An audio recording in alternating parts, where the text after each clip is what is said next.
So what happened? We broke it.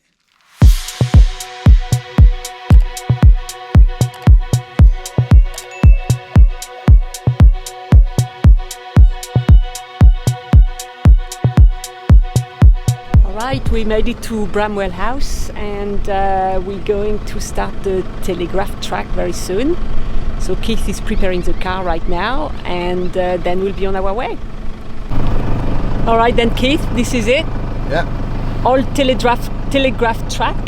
Yes. Excited? I don't know, I don't know if we're going to do it. I'm going to go and have a look and see how bad it is. Alright and then. if it's bad, we're not doing it. Okay. I don't want to damage the motor. Are you a chicken? I'm a chicken, yeah. You're I'm a going to go chicken? the easiest ways all the time. Alright. Come on then. Alright, let's go. do it. Let's go.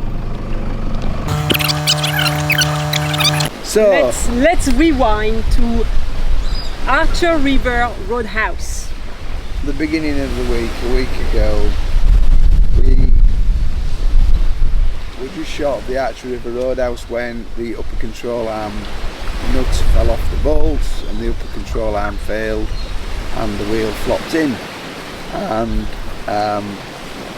we didn't have another nut and we were stranded in roadworks and nobody stopped to help us. We were there for about 2 hours and then a really nice guy and his mates from New South Wales, from Grafton actually, stopped and helped us.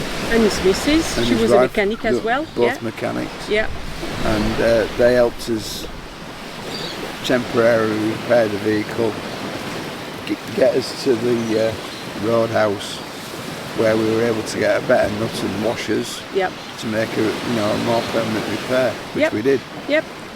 RACQ was, we phoned them and they could not get to us for 2 days, so we would have had to stay stranded in the middle of the roadwork with big machinery going around us for 2 days. So that wasn't going to happen. It was quite stressful. Cows wandering through the road at Yep. works as well. Yep, that's right. So that was the first part, and we felt the car was okay. We looked at it and it was okay, but we suspect that's where the damage started. That we suspect that the little link from the sway bar to the wheel probably got all mangled up, I would say. And really we just didn't see it. Or feel it. Didn't feel any difference until we were off the road. Yeah. So we made it to the Telegraph track, and the car is really more than capable to handle the Telegraph track, no problem whatsoever. We did Palm Creek. Palm Creek was challenging, but we did it quite nicely.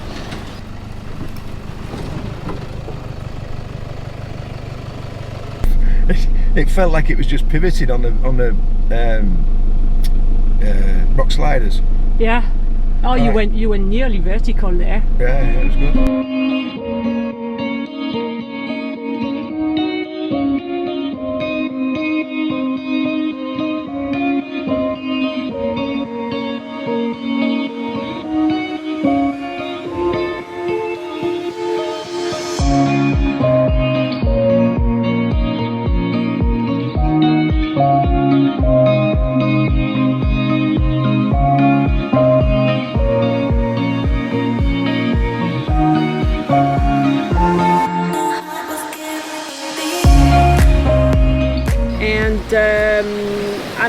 It's a nice little track, the Telegraph track. Very dry. It was very dry. There was no water, and all the entrances and exits were just chewed up with everybody, the whole season, and everybody going through them. That's right. Yeah, because we're late in the season. There was always chicken tracks, further you just have to keep looking and you'll find a way through. Yeah, that's right. Don't rush it. No, but good fun, a lot of technical driving, as you call it. Anyway, shortly after that we did on Bertie Creek, was it? Or? No, we broke down really. Where it all really came bad is at Dulhunty River. Yeah. So we managed to cross Dulhunty River, and as we was making our way up to go towards Bertie Creek, probably that's where you felt something was going wrong, right? Yeah, the wheel lifted much higher than it normally would.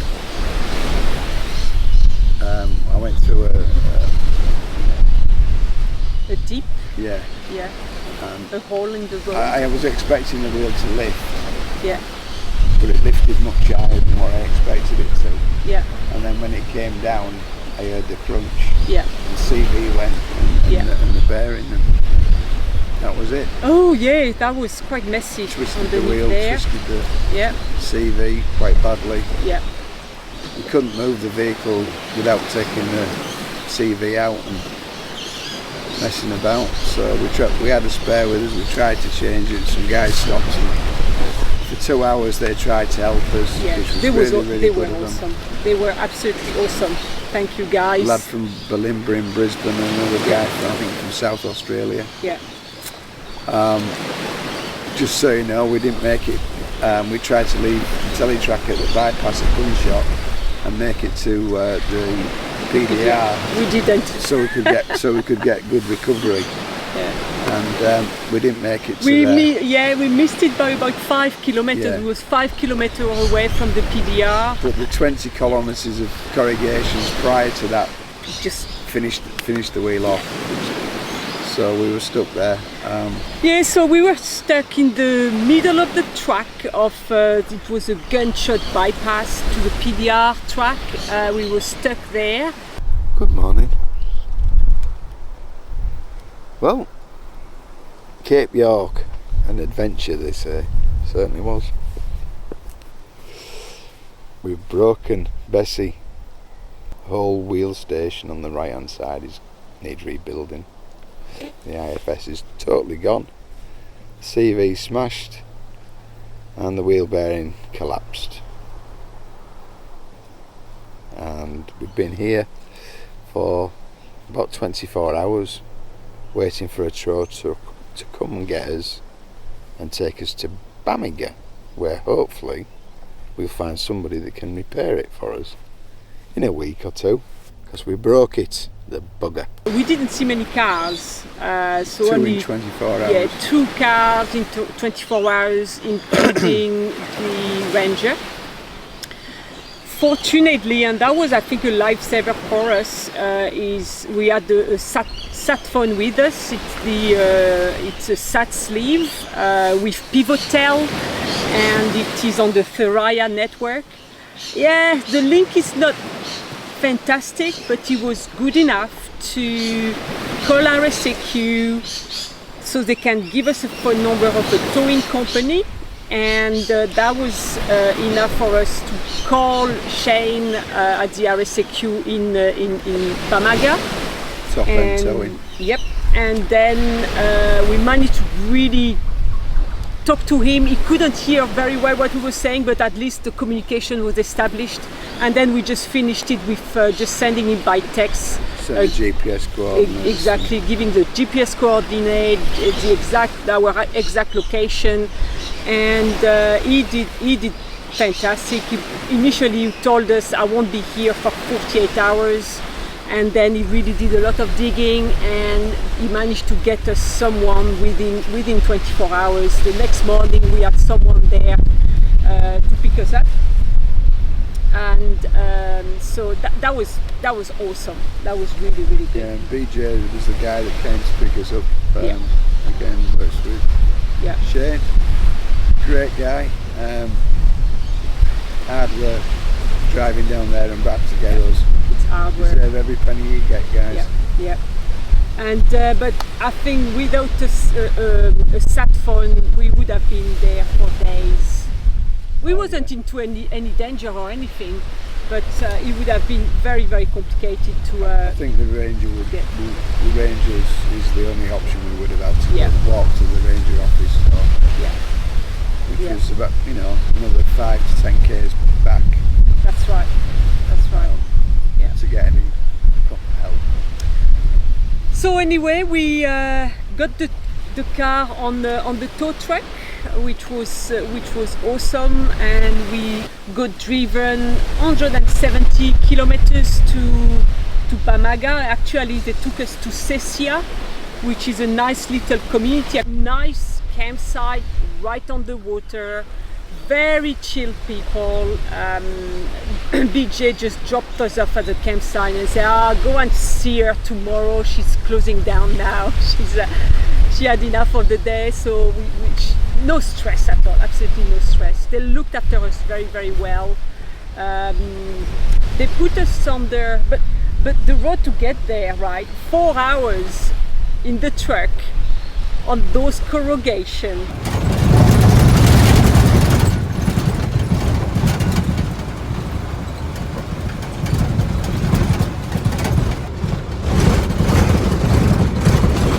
It was horrendous, right?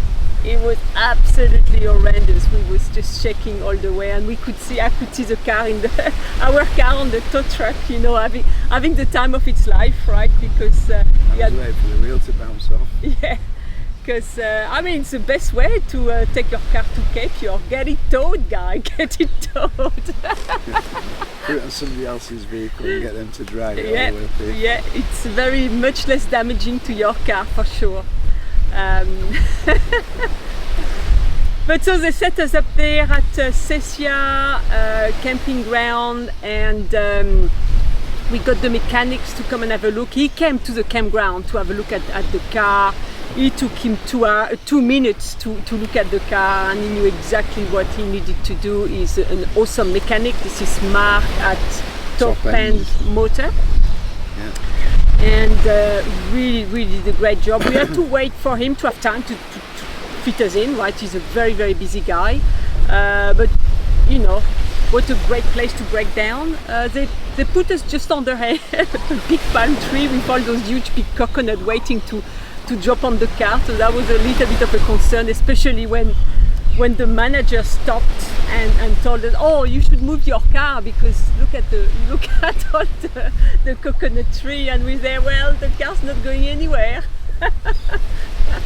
But so anyway, got the car repaired and we are on the road again.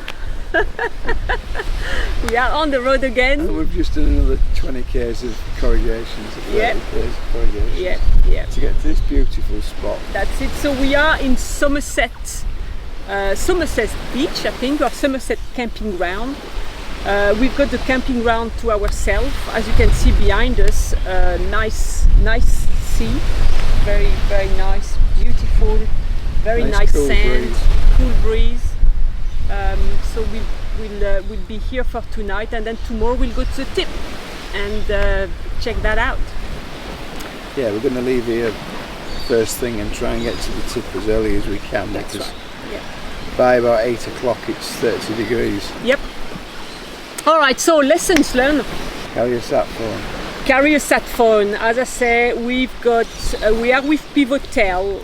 We've got a sat sleeve, and on the Thuraya network, it's okay. I mean, don't get me wrong, you won't get a full conversation with anybody for hours on it. It is expensive. I think it's like $2 or $3 a minute.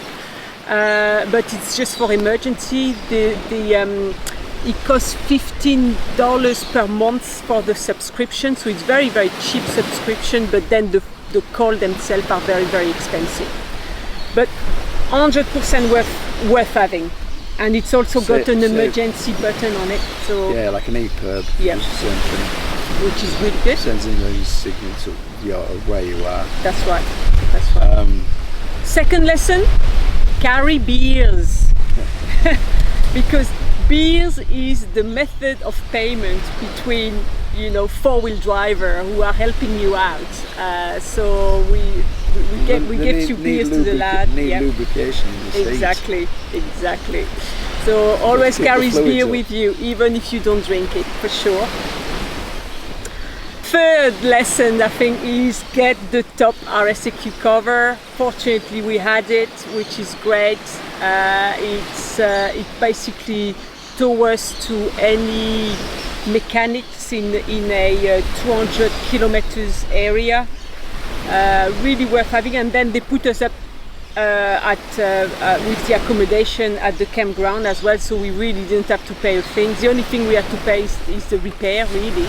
And the extra on the towing. And the extra on the towing, yeah, because they don't really they don't pay for the off-road part.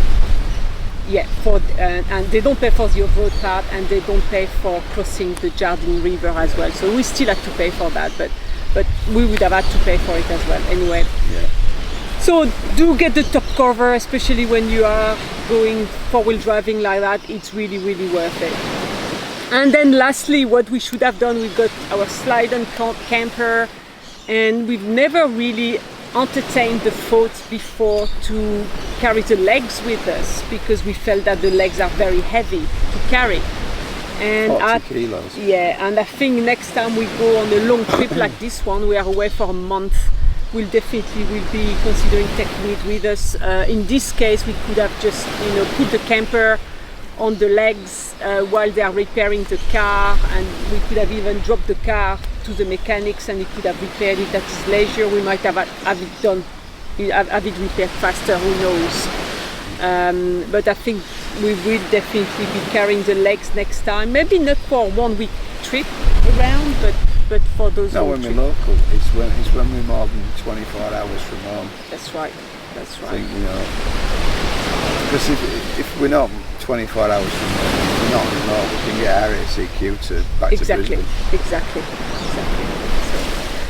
So all good. So now we are in Somerset camping ground. It is absolutely a fantastic place, and we will leave you with some of the footage that I've taken as we was coming down here. There are 3 wrecked cars, or partly wrecked cars along here. Yes. And then there's an old bus set-up caravan that probably was an old hippie commune at some point, or locals living here. Either or, I don't know. Yeah. There's a cemetery as well, right? All right, guys, thank you, and we'll see you next time.